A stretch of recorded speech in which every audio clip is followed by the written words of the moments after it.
All right. Good afternoon to those of you on the East Coast. Good morning to those of you on the West Coast. Welcome to This Week in Pop Culture, the show in which we give you the goings on in the past week in world of pop culture, whether we're talking about film and TV news, tech news, sports news, even local news. We try to bring you up to speed so that way you are not left in the wind. I'm your host, Brandon Choi, co-creator of Movers and Shakers Unlimited. And as always, I'm not going to be alone in talking about the said topics this past said week. So without further ado, I want to welcome my co-host, Mr. Spillman Trueheart, aka Spills. What's going on, sir? My new AKA is Spillodamus. I can read the future. Da da da da da da da da da da da. That's right, ladies and gentlemen. Let's have a great week. I hope you're doing well. It seems like summer has come. It's so hot and stuff. For I got out to the sure. pool yesterday. Got a little tan. Let's see how we're doing this week. For sure. And Spills, we had quite a bit that has happened this past week in pop culture. Whether we're talking about the icon getting his star on the Walk of Fame, which is far overdue in my opinion in terms of his filmography and what he's done, not just with film and TV, with voice work and the like. He has had an incredible career and is continuing to work as well. So I want to make sure that's clear that he's still doing his thing, even though he has quite a bit that he's done thus far. So we will dive into that. But before we do that, there are a couple of other things to get into. Of course, as you were just teasing just moments ago, we do have some sports stuff to get into. And we also have some unfortunate passings that we did have of some icons that passed as well, along with some trailers, some game trailers that we had that dropped this week. So, without further ado, shall we dive in? Let's get it.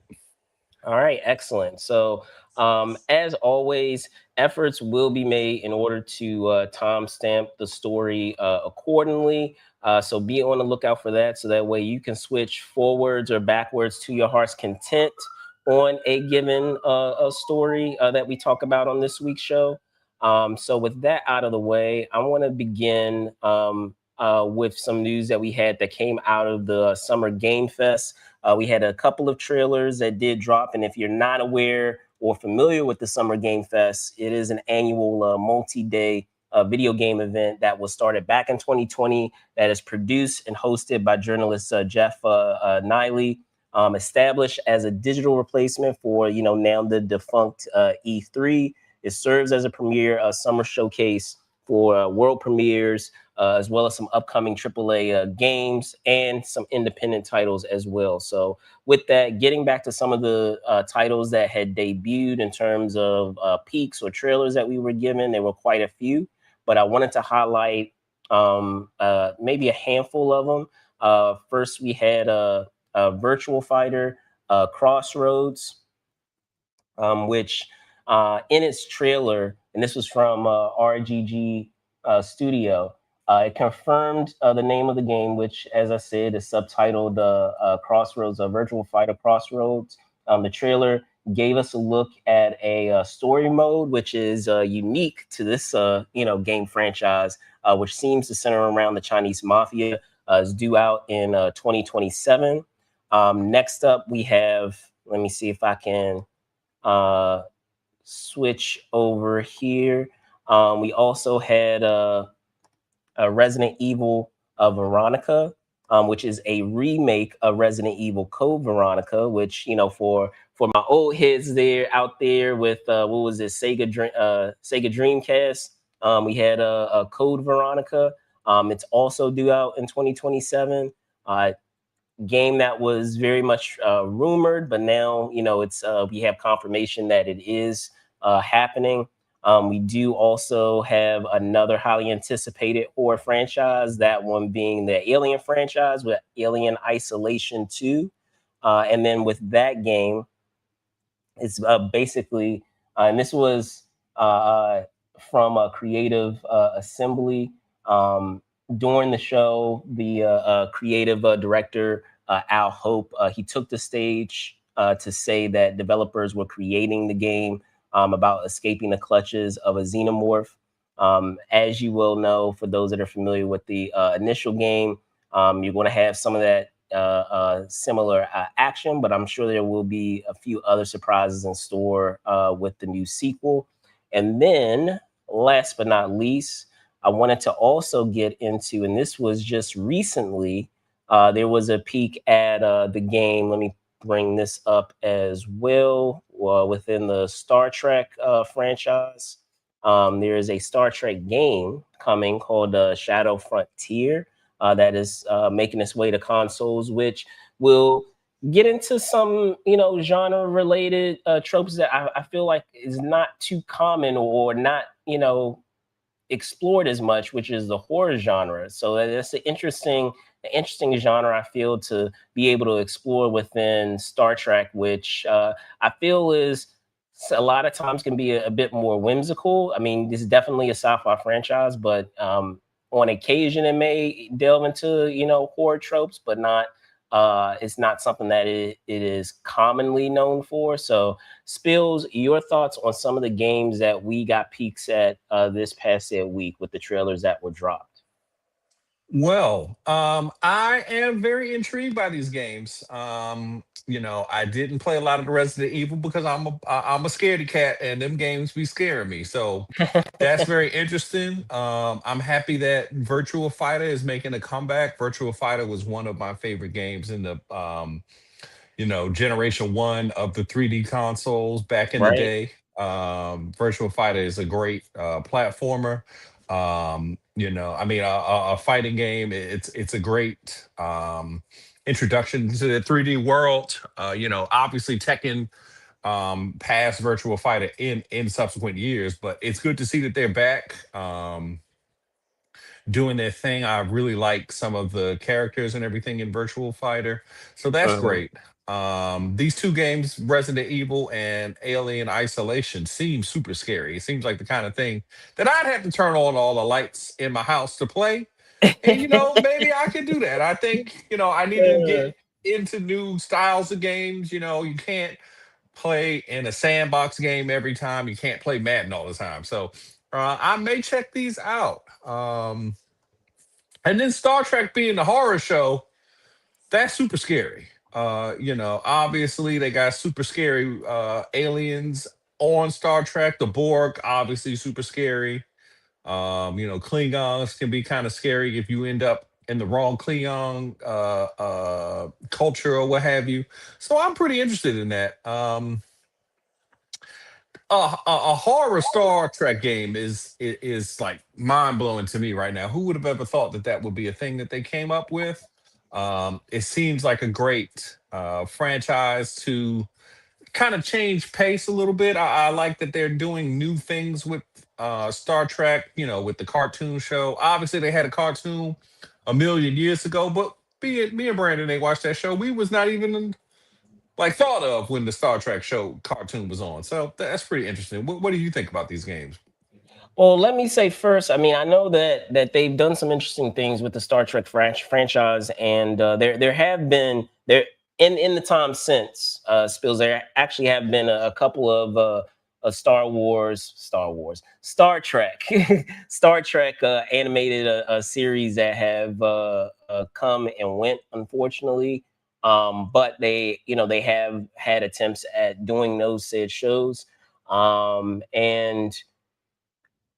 when we're talking about a franchise like that, it it is definitely something that is of interest of me because, as I said, it's not always done. They may have had maybe uh, a handful of episodes that I can probably count offhand that kind of explore the core elements of what was out there in terms of what they came across as a crew. So um, whenever you have IP that is typically staying within kind of one wheelhouse, but sometimes delves into new ones, it's always interesting to see what can happen when they're exploring things that they don't normally do. So in that regard, I'm definitely interested in that. And talking about Virtual Fighter, it's crazy to believe that we're still talking for Virtual Fighter. As you said, I remember when it was first came about and we thought that it was like so revolutionary, but when you look back on it now, you're like, wow, it's so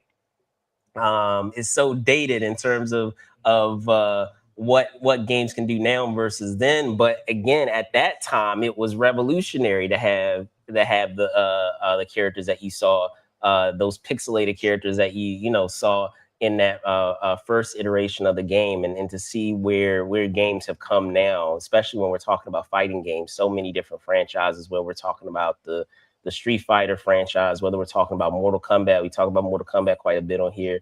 Talking about Tekken, like as you said, or Dead or Alive, or Soul Calibur. Like there's so many out there that you know, pick your poison in terms of options and embarrassment of options when we're talking about fighting games, and how they have continued to push the envelope in terms of what they're able to do, in terms of its gameplay, in terms of its graphics, what have you. So definitely interested to see what that's going to look like, what they're doing with the story mode. Kind of reminds me, and my folks out there who are my gamers out there, and watching it, it kind of reminded me of Shenmue. I don't know if anyone remembers Shenmue out there. That used to be a part of a Dreamcast RPG game. It kind of reminds me, in terms of what I saw in the gameplay, kind of reminds me of that. And I love the game Shenmue. So, you know, if it's anything similar to what you experienced in that game, especially with the gameplay and the fighting mechanics, then hey, I'm all for it. Believe it or not, I'm maybe one of the few people who have not had the opportunity to play Alien Isolation. I do like horror games. It's just that around the time that the game was coming out, I had cut back just a tad on some of my video gaming, if you will, because you know, for those that are that are gamers out there, it can be very time consuming. And then, especially with the type of games that I like to play, I do like to play fighting games and adventure games. I like to play RPGs, and especially when we're talking about RPG games, those are games that are very time consuming. You can spend hours upon hours on that game to do the main quest, to do the side quests, to do all of those things. So rather than kind of getting, you know, pulled into committing to something like that, I've tried to cut back just a little bit on the gaming, at least around the time that that first game came out. But from what I understand, and it's been talked about a lot, the most recent iteration film installment that we got for the Alien franchise, which is Alien. I'm trying to recall, not Alien. Romulus, Alien Romulus. That most recent iteration, or that recent installment, took some inspiration from the game in terms of things that happen. And there are some Easter eggs apparently, because the director also is a fan of the game, so he actually put some Easter eggs from the game and translated it to the movie. So for those of you that are not aware of that connection there, but another one, you know, in talking about going down memory lane, I remember vividly. I don't know. Did you have the game Code Veronica, or let me ask this: did you have a Sega Dreamcast, Spills? I have been an avid PlayStation owner for many years, ladies and gentlemen. I've Okay, had that's every enough. single generation. That's enough. I did not have a Dreamcast. I would see people's Dreamcast. I'd be jealous. I'll be jealous. I'll be honest. I'll be jealous. Dreamcast looks fun. I got you. I got you. So yeah, I mean, and talking about the Sega Dreamcast, I did have one. I went through a couple of systems, because for those of you that did have one, you'll know that sometimes it had a tendency to kind of overheat, uh, I feel like in terms of the hardware that you had there for that gaming system, it had a tendency sometimes to go haywire. So I think I went through maybe two or three Sega Dreamcasts, but one of the games, one of those premier games that I had on that system was Code Veronica. As a matter of fact, for those of you who remember out there were actually, which was kind of crazy, the game was so big that instead of it being one CD, it was actually two CDs. You had to actually play the first part of the game, and after you beat, I want to say it was the Tyrant. You guys can correct me out there in the comments, but I want to say it was the Tyrant that you fought on the plane as the boss on the first CD, and then after you defeated the boss, it actually had a subtitled direction that said, "The first part is now complete. Can you now put in the second, the second CD?" So you had to actually switch CDs um, after defeating, the big boss of part one before you got into part two. And like part one, I feel like was you were in a camp somewhere, which, like I said, all came to a head with you fighting the tyrant in the first game, and then in the second game, it was mostly taking place at a facility. So, and if memory serves, you guys can correct me too.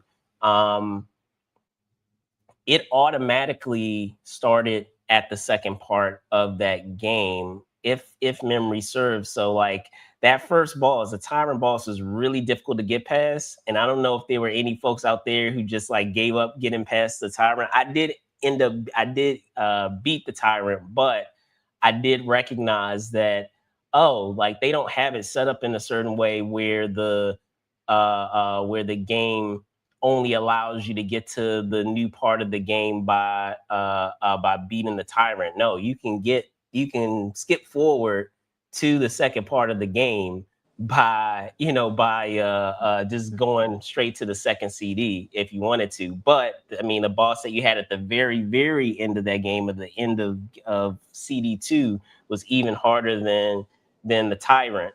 So, but I defeated the tyrant, with that rocket launcher. Or I Yeah. want to say it was on the plane or the helicopter that you have at the end of the first CD, and then having to face the big bad. I want to say it was Veronica herself or Ashford, one of the like the daughter of the head of Umbrella, that she became some like mutant creature that they had created. And it was even her boss battle was a two-part battle. Hers was broken into two parts. We had to fight her as one portion, and then in another part, if memory serves, you have to, can't remember, believe I'm remembering all of this, but you had to, after you defeated her main body, like she broke off from her main body and became like a flying insect creature that you had to take down in the second part of her battle. So yeah, a lot of memories with that game. I'm curious to see how they're going to kind of reboot that. I don't know. Have you? I know that there have been some instances where they have rebooted some of the Resident Evil games. Have you played? Have you had that experience of playing the original game and then playing the rebooted version? Not in the Resident Evil, not in the Resident Evil Because they've done franchise, it a couple of times at this point. but I am playing currently the remake of Final Fantasy VII. Okay. I know that we talk badly about them being lazy and not just giving us new games. We get that we love these old games, y'all, and they really got bad because the Final Fantasy VII is terrible because I have had to pay for this game 2 times already.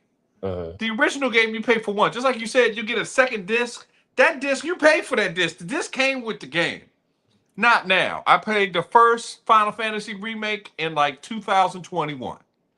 Okay. Bought that. That was $60. Then they have Final Fantasy Rebirth. No, they had one that was between this one. So they made a whole new section of content called Intergrade. So they like put a little thing on there. That was another $15. Now they've had another $60 game that's come out that's called Rebirth. That's supposedly the first and second disc of Final Fantasy. And they just announced recently, on top of this, that they're going to do the third disc, as you said, the third disc. That's going to come out in the spring of 2027. So that will be another $60. So, doing my brain math, that's like $210 that they've gotten out of me, Square Enix. I know that y'all like to make money. Capcom is obviously the people that do Resident Evil. At least they're honest enough to just come out with the game as one whole game. They say this was one whole game when y'all bought it the last time. We're gonna sell you one whole game. Not the people at Square. They've been piece parceling it out. You can buy skins and stuff, which I get. You got to buy skins, but turning one game into 4 games is egregious. And don't get me started on that. We could get all day on this show talking about how they not giving us what we asked for. No, I hear you, and I mean, I don't think it was. It may be differently, Manu now, but at least then, because of the limitations of how much was on the game, I feel like it was just necessity that they had to divide it into two CDs at that time, because we're talking what, like almost, gosh, Dreamcast came out when I want to say, what was that? I guess You was early probably like 2000, eighth grade because eighth I grade, middle remember when school, it came out middle because I was school. in ninth Yeah, grade middle because I school. remember it came out 9/9/99.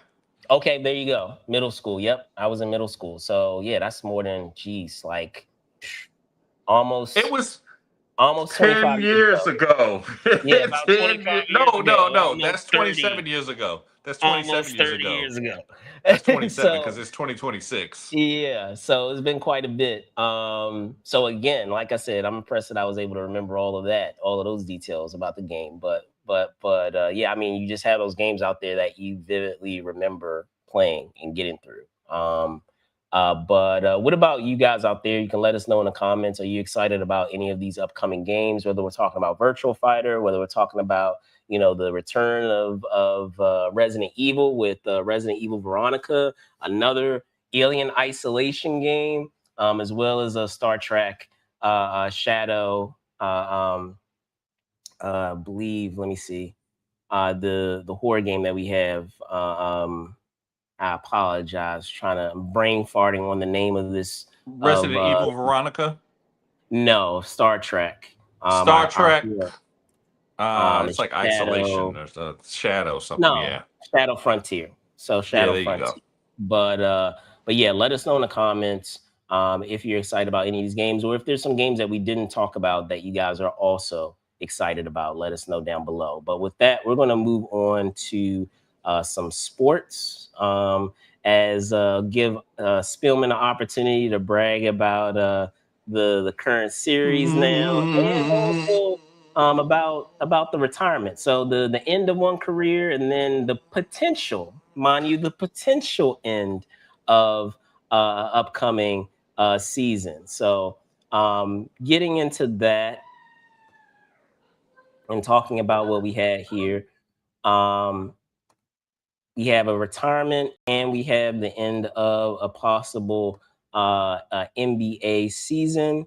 And I'm going to start first on Wednesday, as QB Russell Wilson announced his retirement via IG. Let's see if I can pull up the actual post here for you guys, if you bear with me. See if I can get this up here. I don't know if you guys are able to see it. Let me know, Spills. There we go. But yeah, and talking about the retirement of Russell Wilson that was announced on Wednesday. Had an incredible career in the NFL. And I know for some, it's a bummer, but I guess for others, it's a good. I guess for some, it's a good time to be able to put a ribbon on the bow, if you will, of an impressive career. We also had on Wednesday the beginning of the NBA Finals, as when that game one, the Knicks shocked the Spurs in the game one win. Their momentum continued in game two, as they were also able to beat the Spurs once again, getting a series 2-0 series lead in the game on Friday. And now there's an opportunity today to extend that said series lead, and potentially placing themselves just one win away from earning their NBA title, while the Spurs themselves have an opportunity to get into the series by securing their first win of the series. So Spills, between the retirement that we have of QB Russell Wilson and the current state of the NBA Finals. What are your thoughts? Well, I'll start with Russell Wilson. You know,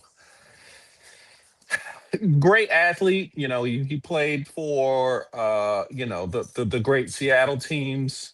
Um, People don't really give him credit for how great of a quarterback he really was. On that offense, it was beast mode in him. Like they had kind of they had some slot receivers, but Russell Wilson was really how they got it.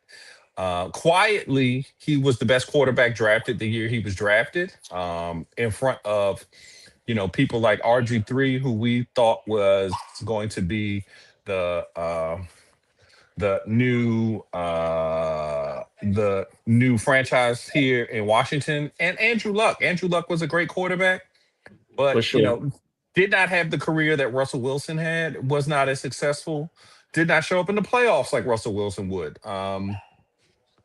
People like to look at Russell Wilson, quote unquote, as an old player and talk bad about him, but I think Russell Wilson's career definitely a Hall of Famer. He's a coaching decision away from being a two-time champion. Tom Brady and Bill Belichick should really thank them for doing what Madden would tell you. This is a bad idea. Don't throw the ball on the 1 yard line. Just run the ball in there. Um, Yeah, I hear you. I just, he's had a great career. Obviously, people kind of comment on Russell Wilson saying that he's a milk toast kind of guy, but he's a quarterback. Quarterbacks ain't supposed to be like super divas and stuff.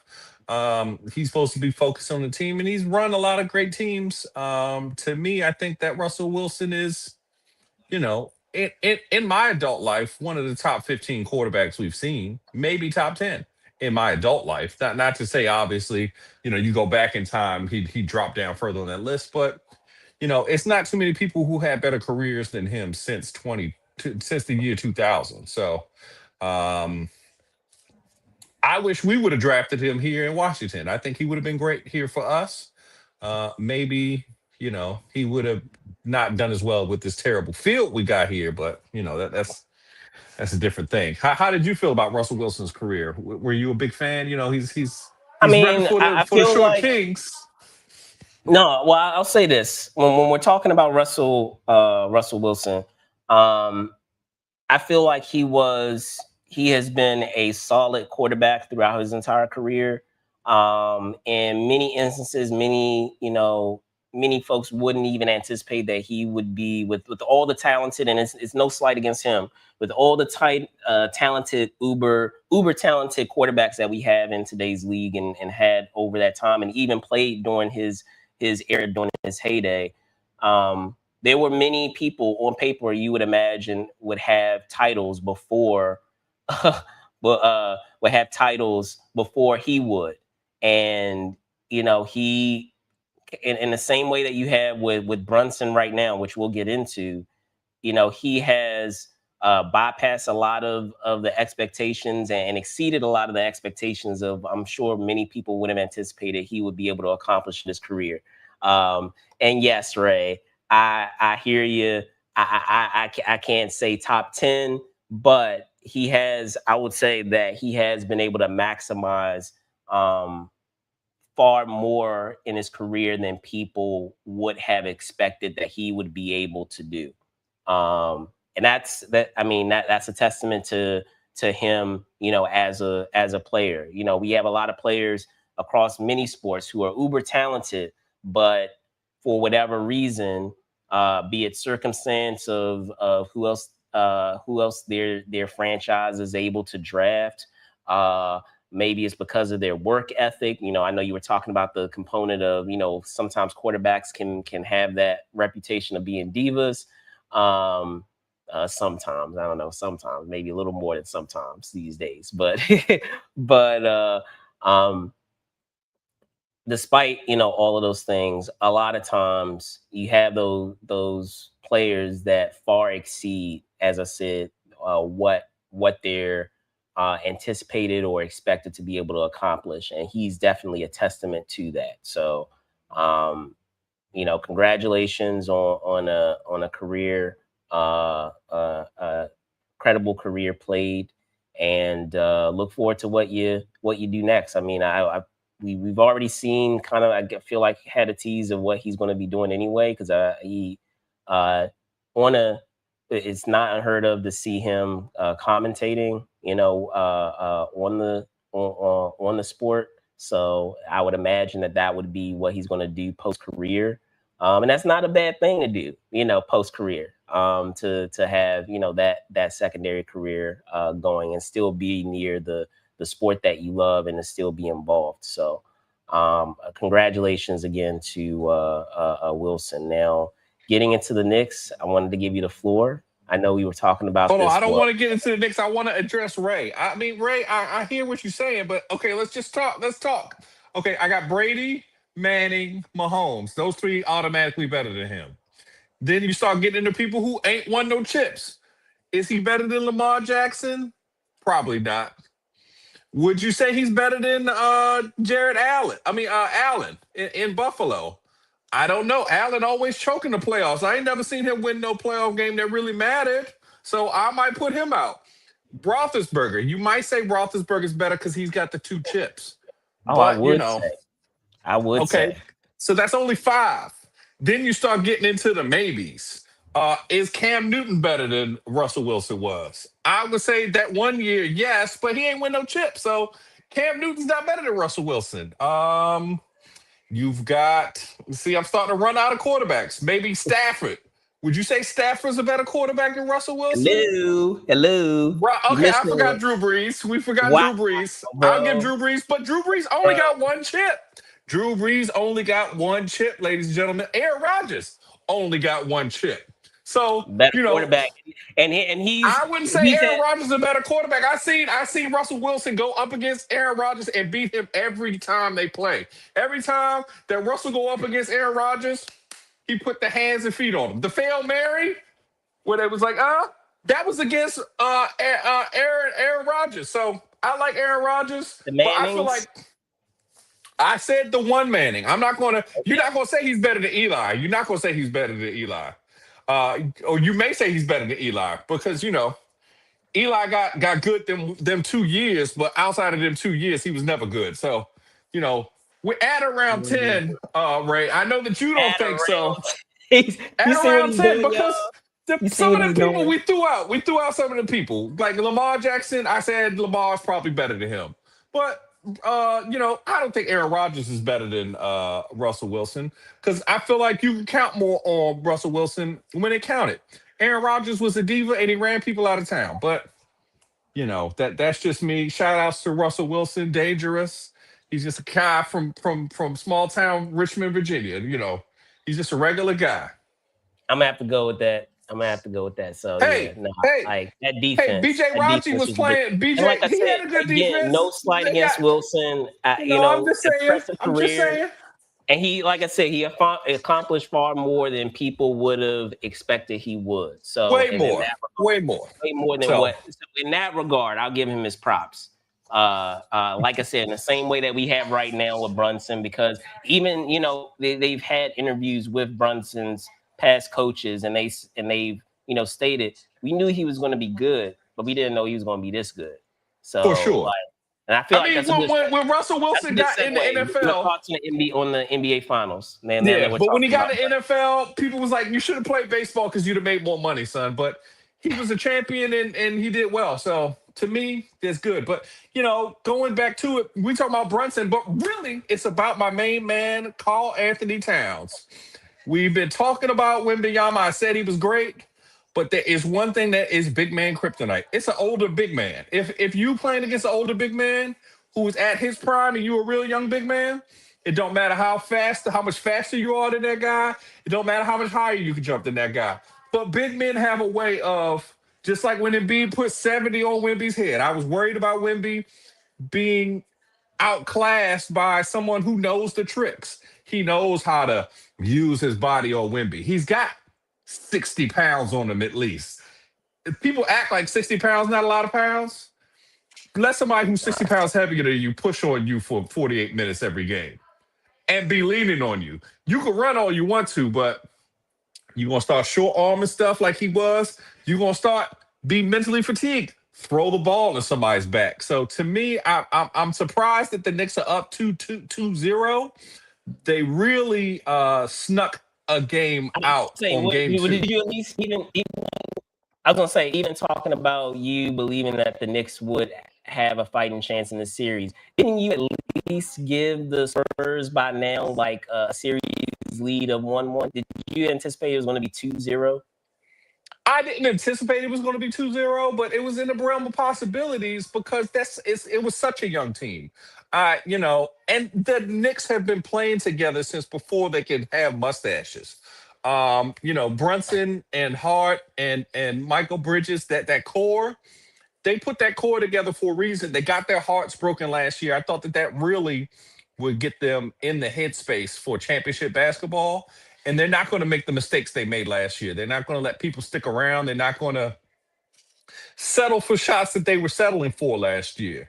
They're not going to not get to the ball like they've been. They've been just on a tear that, we have really not really given any respect to because everybody was so enamored with the Thunder, who I said was going to fall apart, ladies and gentlemen. I said that Thunder team, they were not going to be good because SGA is a butthead. We don't talk about it, but he seems like a prima donna. His daddy was in the league, so he act like he the best player in the history of basketball. People was telling him he was up there with Michael Jordan and all kinds of other great guards.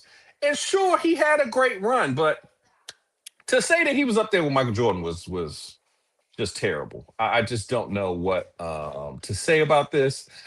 The Spurs are in trouble. I don't see them winning a game. They needed to win the last game. One of the games, yeah, in San Antonio. They needed to win the last game. Like game 1, you could get away with losing game 1. But losing game 2, the way that they lost it, with your best player throwing the ball away and then not even running a play that really went to his strengths. I know we talk about Wemby being a good shooter, but him shooting a fall away elbow jumper would not have been the play that I would have designed. I would argue that that's the exact play that the Knicks wanted him to shoot. So I don't know. How do you feel about it? So I'll say this, and first let me make a correction because I realized at the top I had said that Game 3 was today, and it is tomorrow. It's tomorrow night. So let me make that correction first. But beyond that, I'll be honest. Like I'm just like I had them even if the Knicks stole that game 1, I had them at least tying the series before they left to go to New York. Seeing the momentum as it is now, I still have a feeling that the Spurs will be able to take a game because I feel like the Knicks are going to take their foot off the gas a little bit.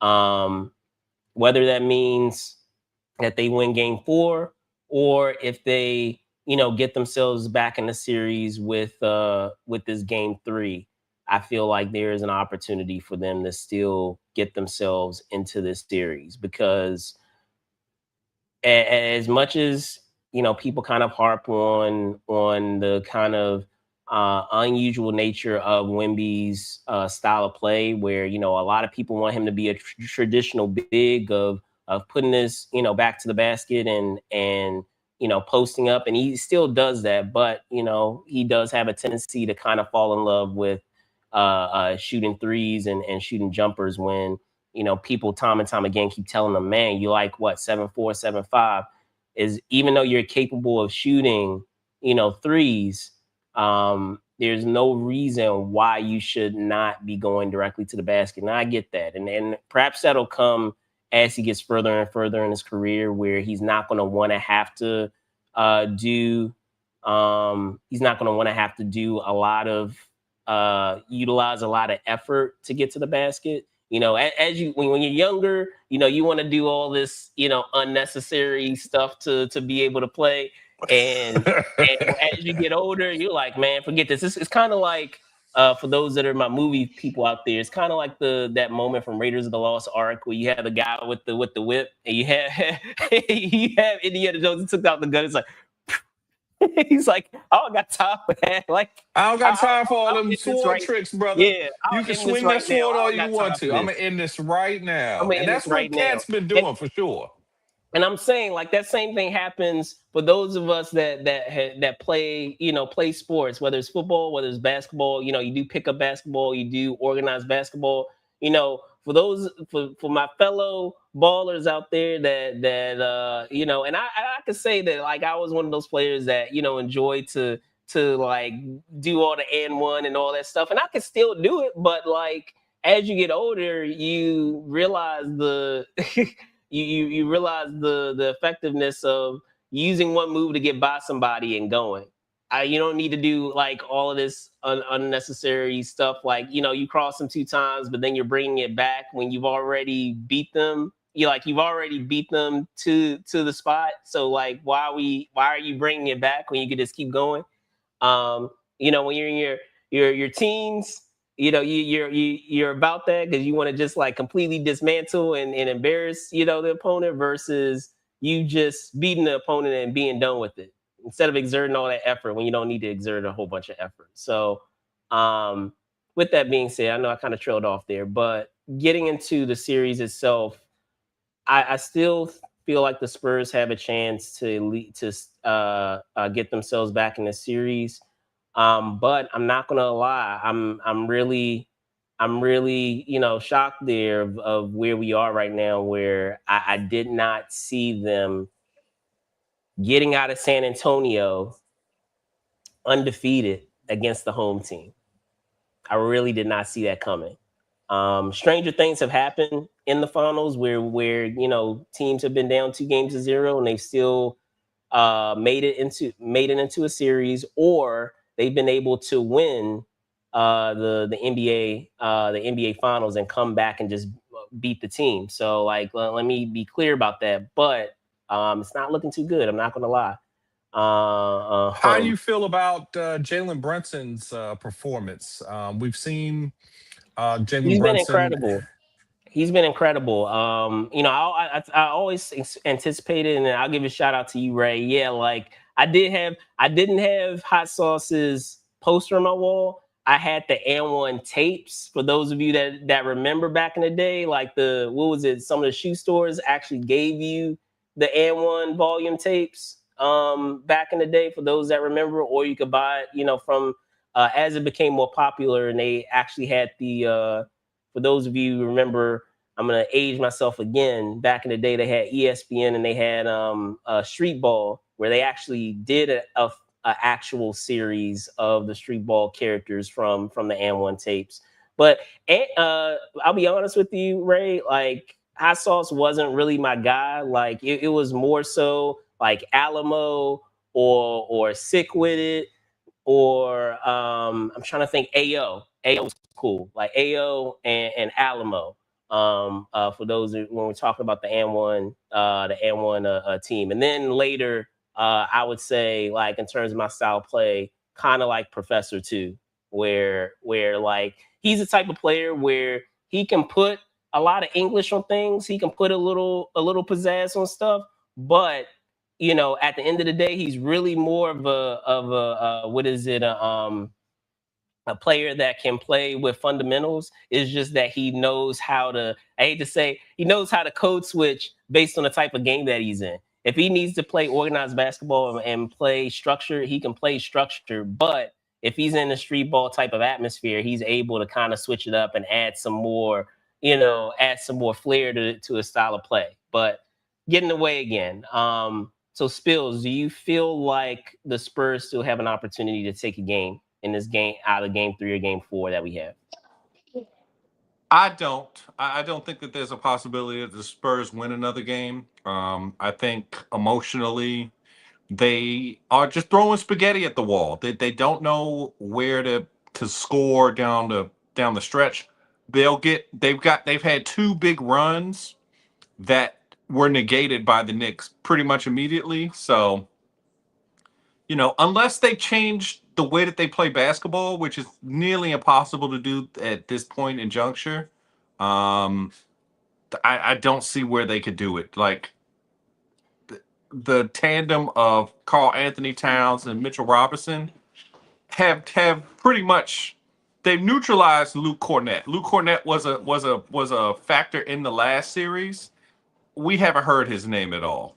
They also have really got, I saw on the internet where they had a picture of LeBron in the 2007 finals with basically all the Spurs around him. And they're like, they're not doing this to Wemby, but they are. You just can't tell because Wemby is okay with standing out at the volleyball lines, which is the line above the 3-point line, between the 3-point line and the half court line. They are not forcing the issue like they need to. Wemby looks tired. He can't deal with those grown men. He's great. He's electric as a player. I've been singing his praises all year. I thought he'd get to the finals, but with the way the Knicks were playing and have played and will They wanted continue to more. play, They just want it more. They're to the They've been balls to the conference faster. finals. They're not pressed about being at the conference finals. They've been to the conference finals And they broke their hearts last year in the finals. Yeah. And they got called chumps and punks to their faces by one of their biggest rivals, the Pacers. And to see the Pacers lose the way that they did after somebody got hurt, I'm sure all those Knicks players last summer said, if we would just focus on our mistakes, we don't need to be better. We need to be tighter. There's a difference between better and tighter. They don't need to jump higher. They don't need to run faster. They need to not have mental mistakes. And when you realize that the game is up here before anything else, you don't have to be faster, taller, stronger than the other person. If you're not making mistakes like throwing the ball away, having fall away jumpers when you need to get to the paint, wasting a bunch of time trying to hoist up bad threes when we get a rebound or get a 2-on-1 break. There's so many times where the Spurs have just not, because of lack of experience, been able to do what they needed to do. I don't think that they can win another game. They're not going back to San Antonio. Unless the fact that Donald Trump is coming to the game on Monday and ruins the atmosphere, which I don't see that he can because the Knicks have been waiting 27 years to be back in the finals. I don't see what else could stop them. And they can't. I see the point that you're can't. making, Ray. You're talking about putting Brunson on defense. But here's the thing. A lot of times, which is, I feel like the issue with your Lakers spills is when you have one player that it can be a defensive liability and you have the entire rest of the team is able to play defense, you can hide that one player that is a defensive liability. That issue becomes bigger when you have two players that are defensive liabilities. When you have a Luka Doncic or you have Austin Reeves, or LeBron James at this point in his career. We need to be honest. James. Thank you, LeBron sir. can't really check people no more. He's an old man. We don't need to check people. We don't need him doing that. Objectivity. So there you go. I'll throw LeBron in there too. When you have more than one player that is a defensive liability, it's hard to hide them.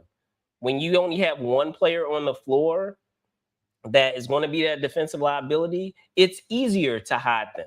If you are playing help defense in terms of your defensive schemes that you have, there are ways that you can hide Brunson when you guys are playing defense.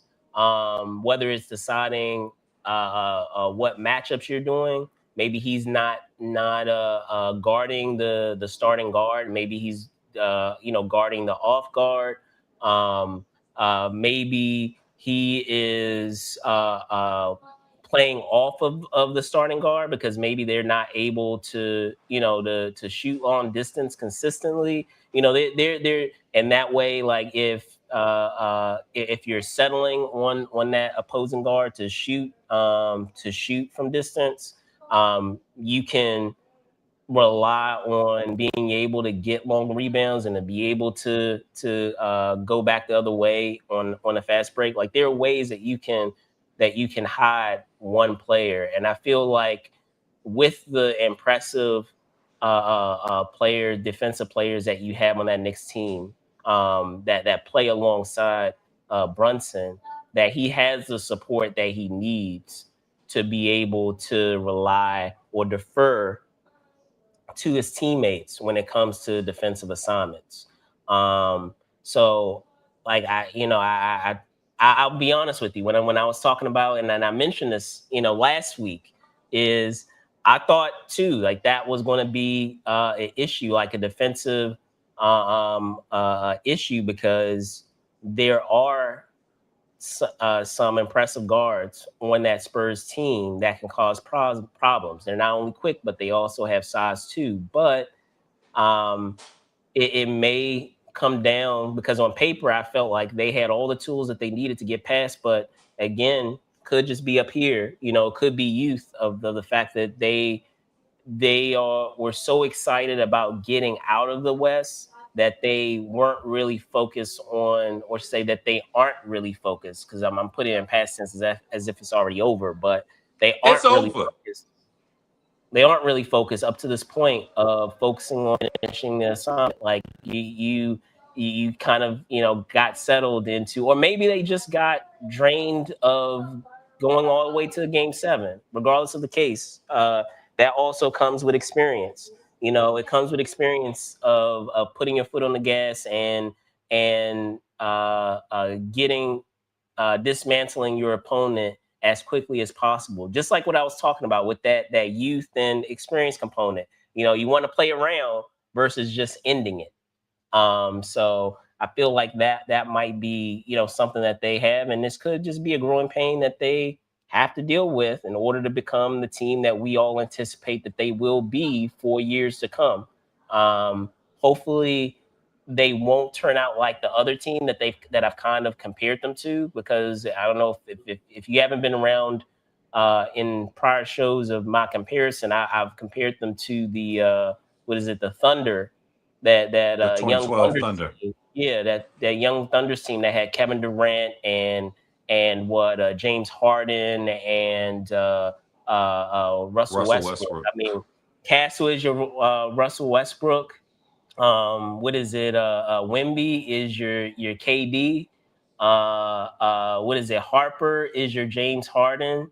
So like, you have all the players, you have all the cast members there. So when we're talking about that, I just feel like it might be an example of youth that's coming into play when we're talking about these said players and what they may be dealing with getting into the NBA Finals, because it wasn't too long ago too. Many people forget, as incredible of a season, as incredible of a jump that the Spurs have had, they're only a couple of seasons out of having, a incredible, like, losing season the last couple of years.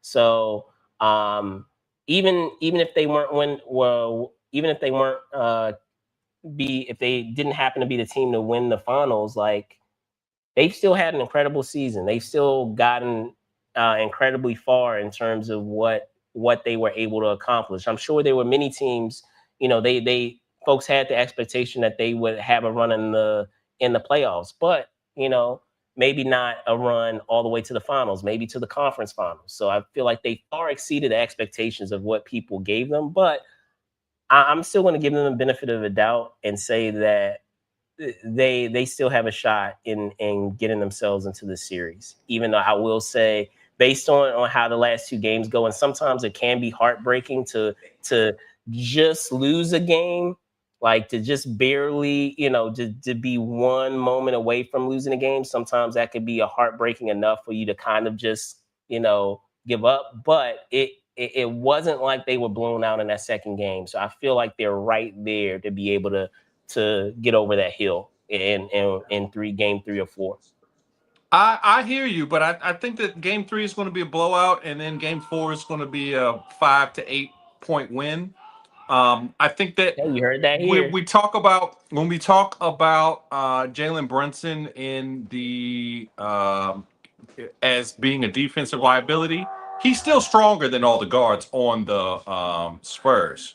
He isn't as tall as them or as fast, but his stocky strength weighs on them just like the strength of Cat weighs on Wemby. And also, Jalen Brunson has experience running a team through games that they need to win no matter what. He's got 2 national championships. I know that no one cares about being able to win in the March Madness anymore. It used to be that if you had a point guard that could win in the tournament, that person is much more valuable than somebody who could jump 40 inches off the ground and has a very fast 40 time or whatever it is. Those are great attributes, but basketball is still a team game. Knowing when, where, and how to perform the things that you need to are very important. So I think that with the way that Jalen Brunson plays the game, the way that the team plays the game, I think that the Spurs are just in a place where they're just between a rock and a hard place. They don't have the guards to make Brunson not be able to play his game. We haven't seen him trying to do things that Jalen Brunson doesn't do, and they don't have a big man that will challenge Karl Anthony Towns to make the mistakes he used to make. Okay. Wemby is great, but I just don't see where they're going to the math just don't math. Like whenever they need a bucket, Jalen Brunson gets them that bucket, or Cat gets them that bucket. They can't stop either of them 2 guys, and those are the 2 points that the Spurs were beating people on. The Spurs beat the Thunder because they didn't have an answer for Wemby. There's an answer for Wemby, so I don't know what to say.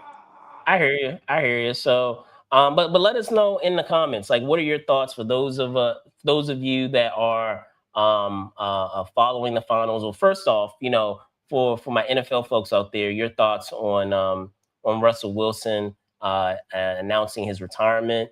Where do you place him in the pantheon of QBs?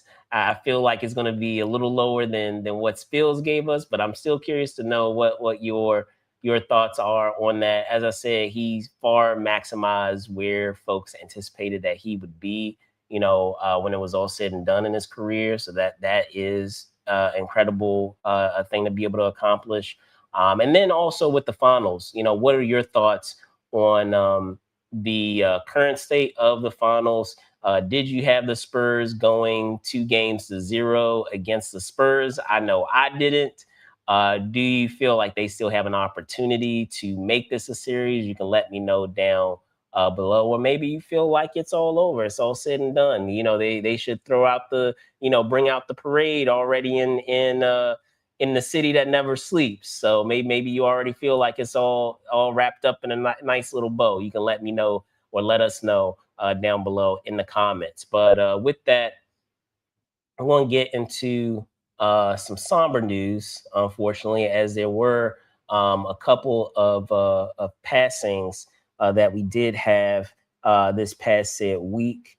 I'm going to start first on Monday, as we did have the passing of Rick Adelman. It was announced by the NBA Coaches Association that the former journeyman NBA player and Hall of Fame coach passed, playing 7 seasons in the NBA during his tenure. And then in his 23 seasons as an NBA coach, he won 1,042 games, taking the Portland Trail Blazers to the finals against the 1992 Bulls and becoming the Kings' winningest coach.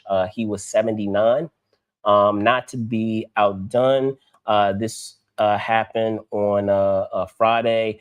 It was announced that actor Anthony Stewart Head, perhaps best known for his roles in Buffy the Vampire Slayer and more recently in Ted Lasso, passed due to complications from pneumonia.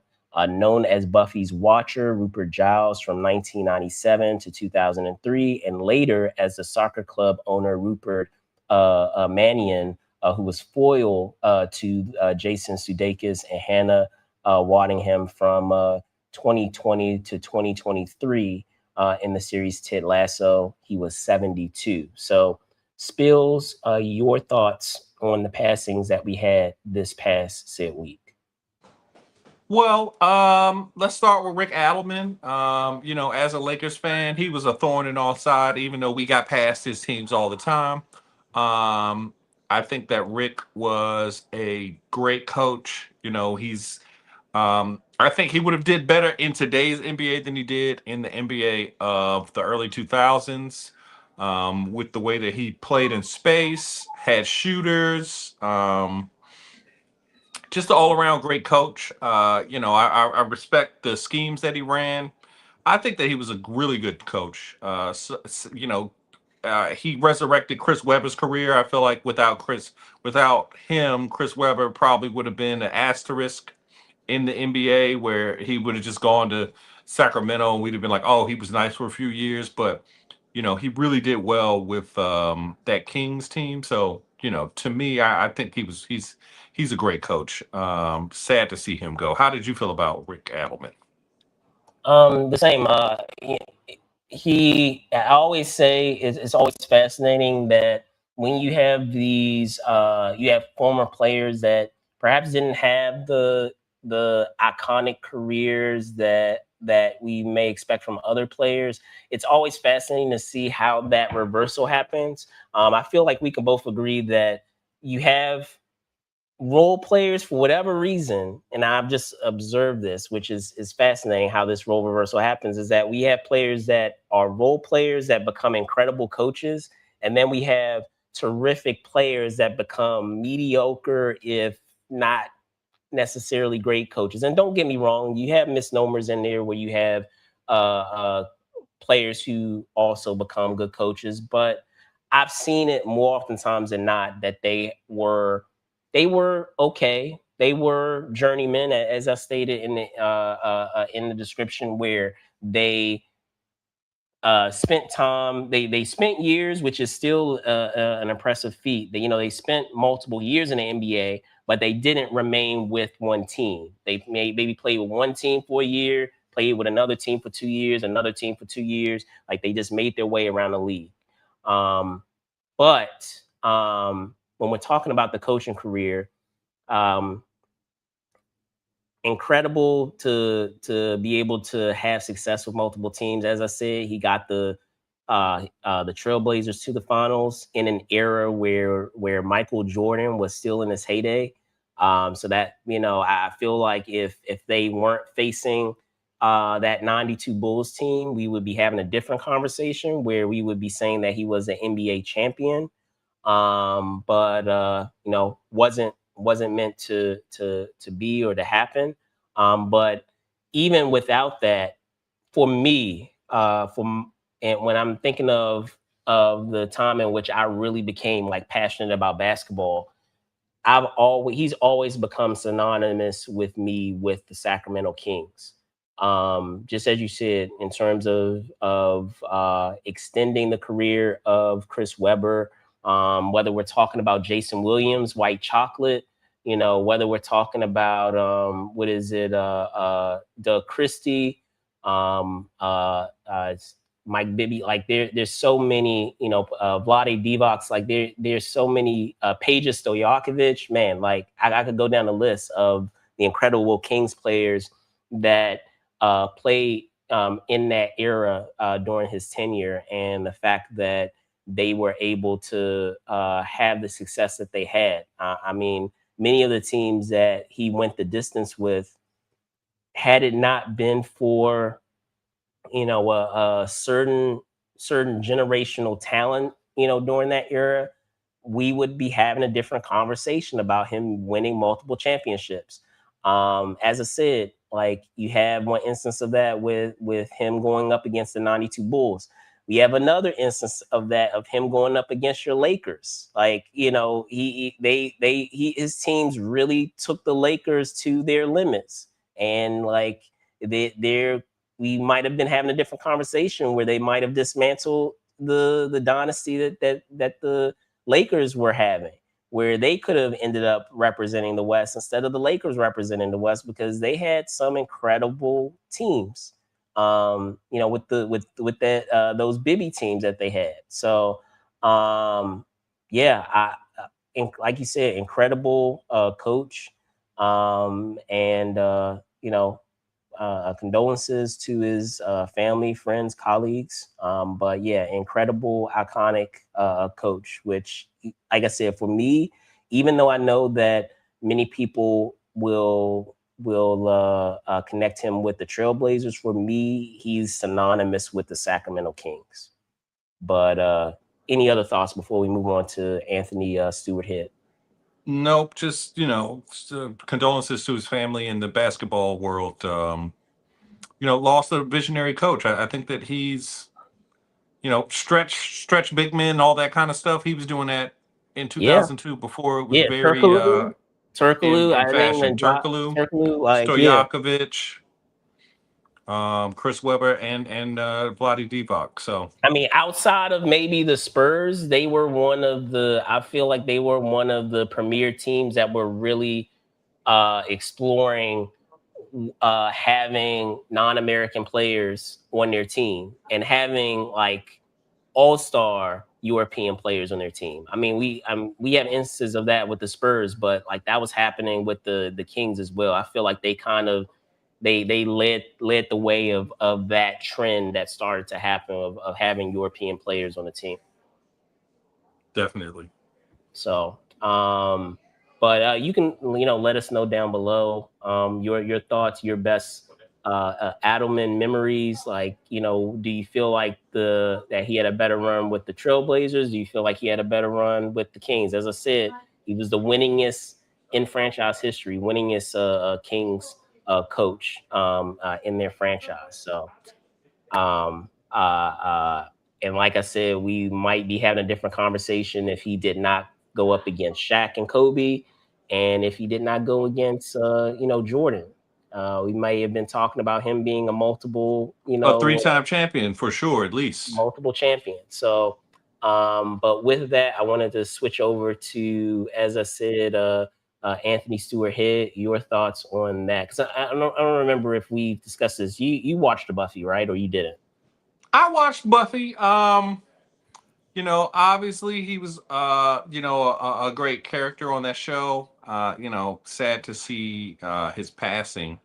I really liked his work and appreciated the work that he did. Obviously he was getting he was at an advanced age, so we're sad to see him go, but I think he did a great career. How did you feel about his career? Well, as I said, he's going to be synonymous with me when it comes to Buffy the Vampire Slayer. He's been in far other things. If we're talking about what is it? I think it's called Repo. The Repo opera, the musical. They ended up doing a cinematic iteration of that said property. And I mean, he was also on Ted Lasso. I've watched a couple of episodes of Ted Lasso. So, like, for me, in terms of my exposure, in terms of my familiarity with Mr. Head, it's always, like I said, going to be connected with Buffy the Vampire Slayer.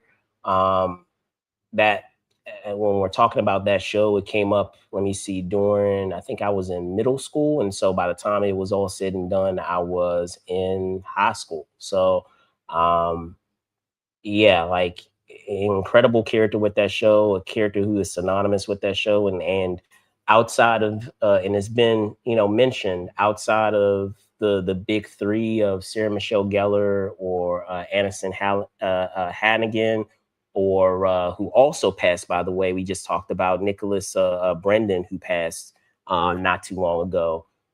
Outside of those main three, he's the only actor who's been in the most Buffy episodes.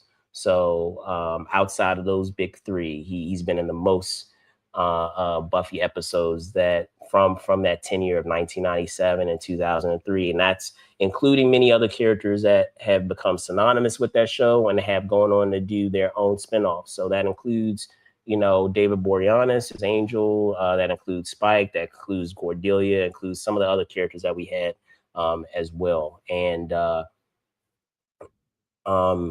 an extremely versatile actor.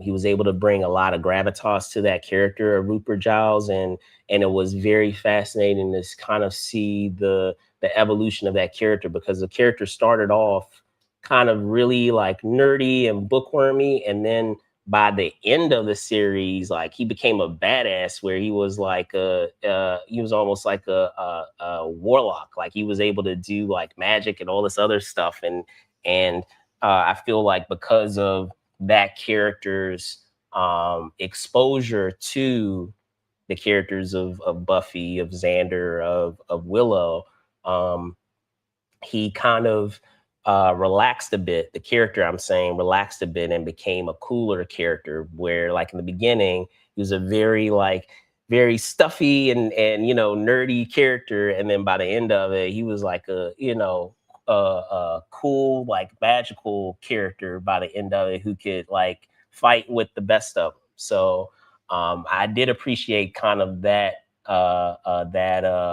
what is it, evolution, and that growth or change in the character. Is always great to have instances of that where a character is able to have that type of journey or that type of arc over the course of a said show. It can be really boring if we're talking about that character doing that and remaining the same the entire time versus having an arc where they start one way and then by the end of it you can see how they've grown or how they've changed. So um, you can let us know, in the comments, what was your favorite what was it Anthony Stewart Head moment. And I wanted to make sure that I had the exact name. It was Repo the Genetic Opera. It was an off-Broadway play, but as I said, they did adapt it for the screen.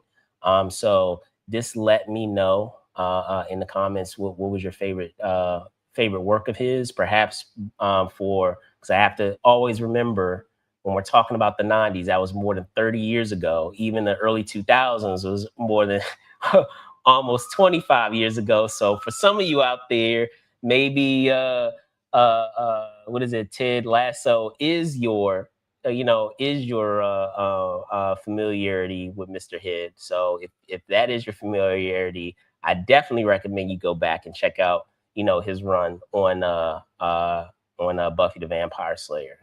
So with that, I wanted to be able to, unless you had any other thoughts, Spills, to get into our main topic story. Did you have anything to add? No, no, I think you said it very eloquently. Okay, all right. So let's move on to our main topic story. I wanted to be able to get into this, and you can see it here in the background with the iconic Keith David. But in talking about this happened on Thursday. That Mr. David received his star on the Walk of Fame. Um, he's had obviously an incredible career over the course of projects that he's done, not just in live action, but also when we're talking about animation as well. So if we're going down the list, whether we're talking about what is it, The Thing, whether we're talking about I'll give you another one. Let me see, The Thing, the Pitch Black franchise, Pitch Black, Chronicles of Riddick. Whether we're talking about Gargoyles, I mean, just pick your poison. Like in terms of what he's done over his career, he has done some incredible things that even to this day, generation later, that people are still enjoying, and he's still actively doing his thing. It's not like he's like stepped away or retired. He's still doing this thing as we speak. So, Spills, your thoughts on Keith David getting his star on the Walk of Fame finally?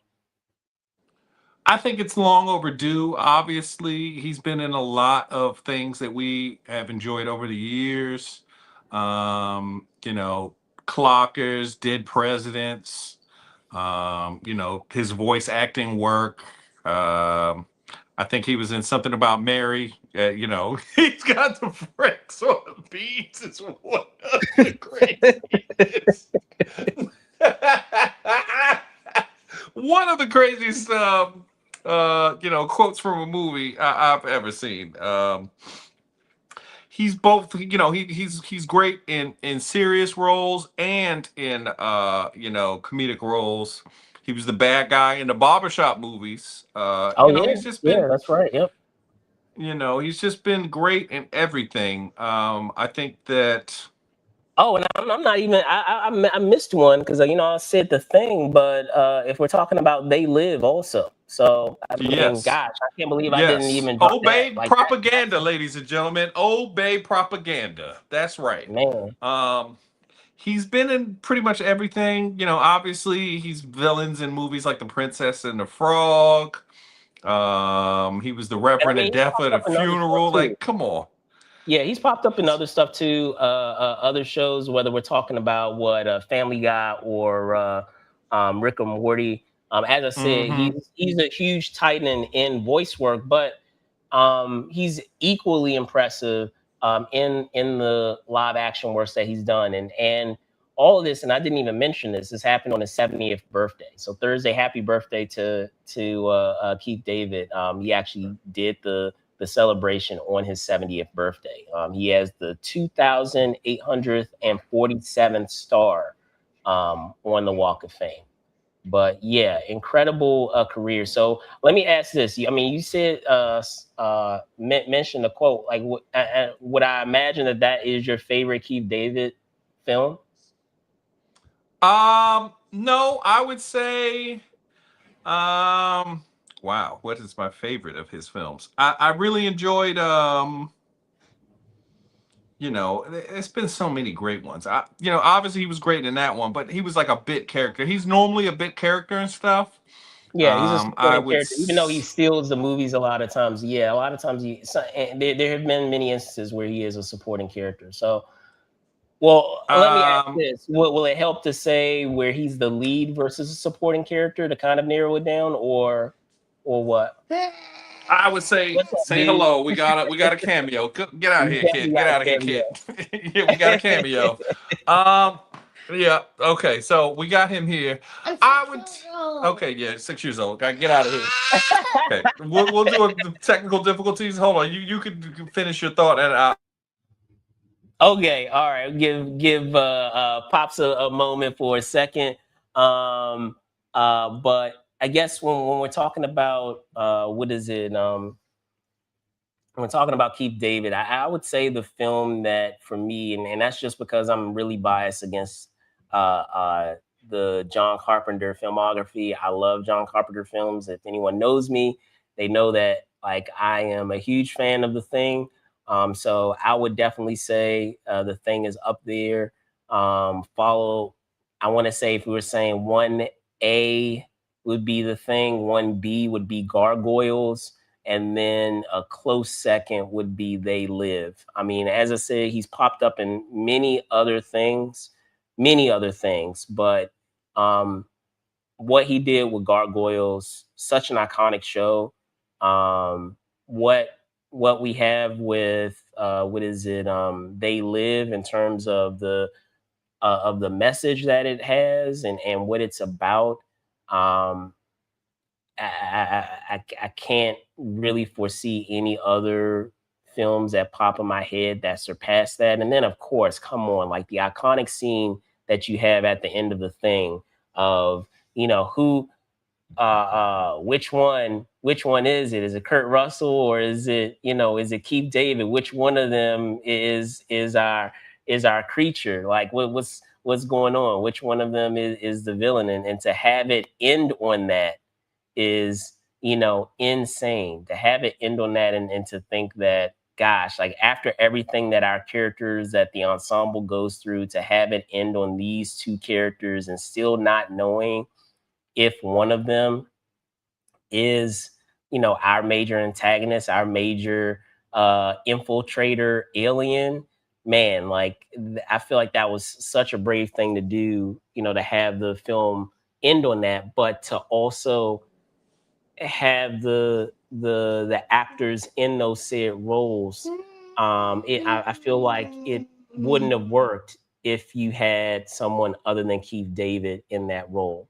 The same goes for They Live.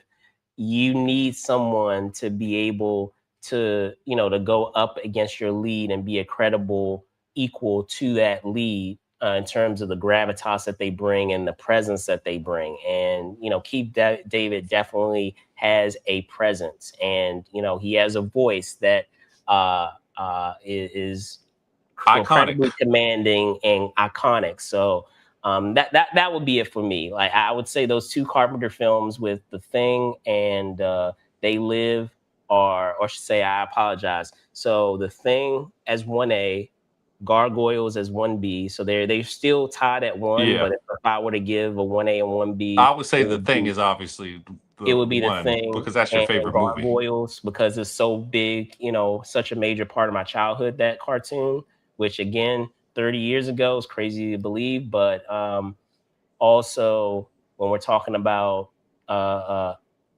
message of those said films, which I feel is still relevant and prevalent today in terms of how the media works, and how you have subliminal messaging and all of those things. I feel like it very much is relatable to today. They Live still works as a film, and even though I feel like they have a lead, you can arguably say that Keith David's character is a co-lead in that film, because they go through much of the movie together in discovering the things that are happening with the wrestler who also passed. Passed a little while ago. But what is it, Piper? Randy. You can help me out here because I know you're the wrestling guy. I want to say Roddy Piper. Roddy Piper. Thank you.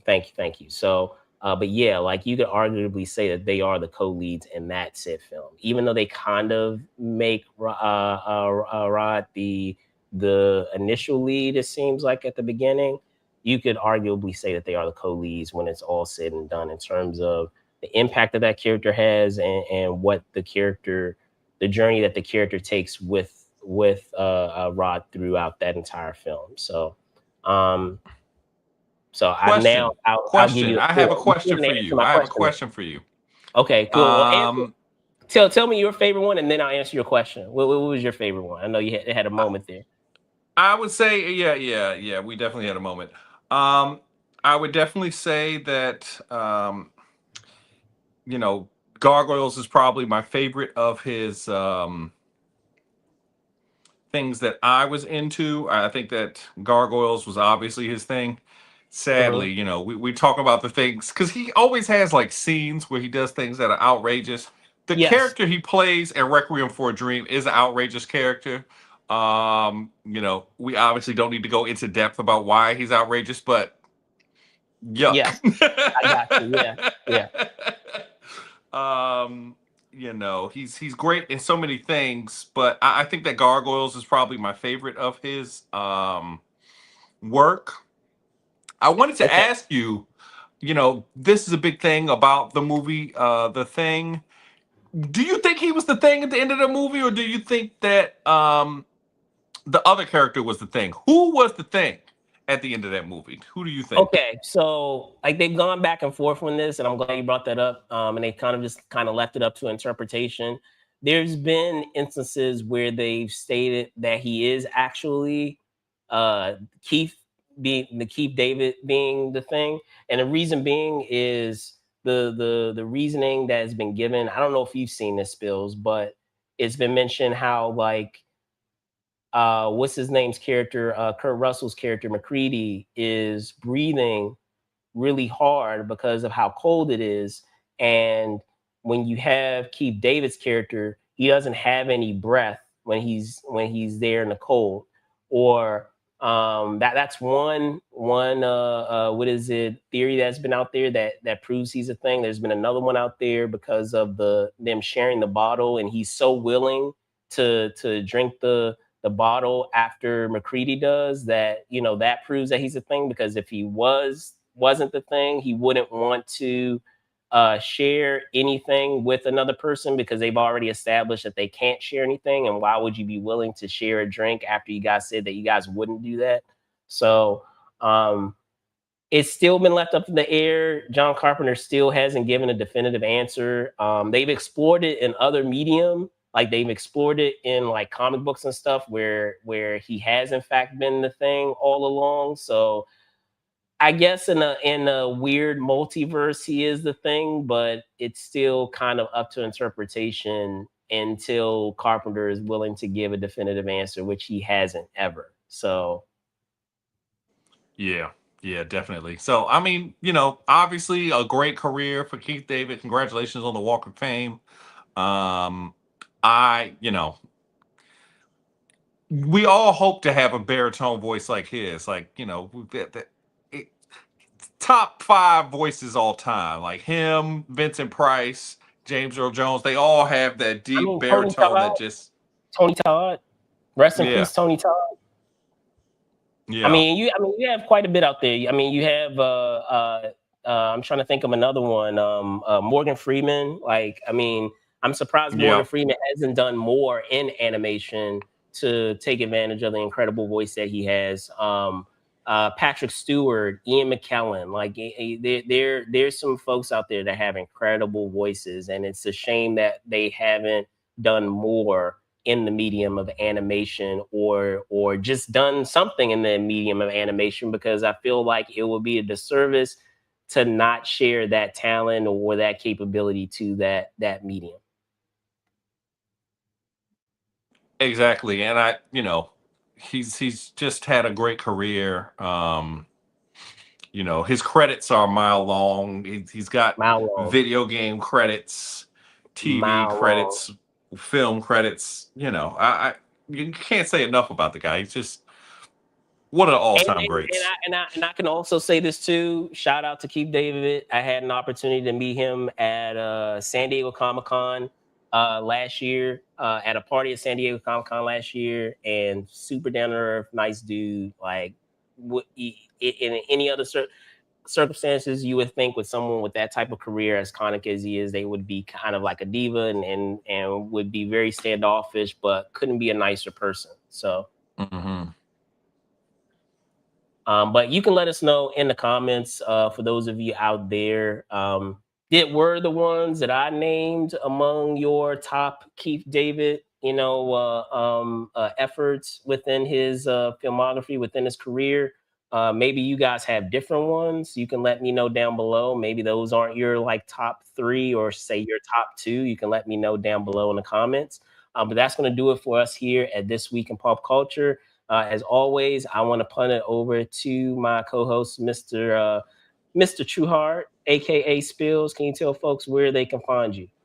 All right, ladies and gentlemen, you can find me at Truly Spill on Instagram.com. We could chat it up there. We could talk about, why I am so clairvoyant in basketball. I just know who's going to win. Maybe we could start a gambling site. I don't agree with the gambling. Stay away from the parlays. They are not set up for you, but maybe we can start talking about them.